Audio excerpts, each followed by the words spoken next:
தி Joseph Vijay எனும் நான்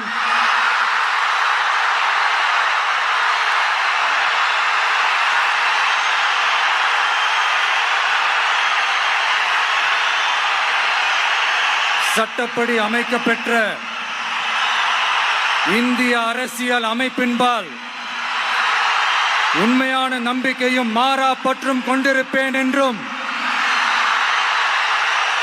இந்திய நாட்டின் ஒப்பில்லாத முழு முதல் ஆட்சியையும் ஒருமையையும் நிலை நிறுத்துவேன் என்றும்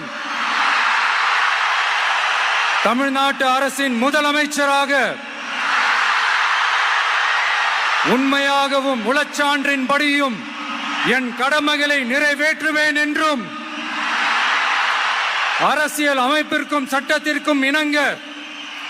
அச்சமும் ஒருதலை சார்பும் இன்றி விருப்பு வெறுப்பை விலக்கி பலதரப்பட்ட மக்கள் அனைவருக்கும் நேர்மையானதை செய்வேன் என்றும் ஆண்டவன் மீது ஆணையிட்டு உறுதிமொழிகிறேன்.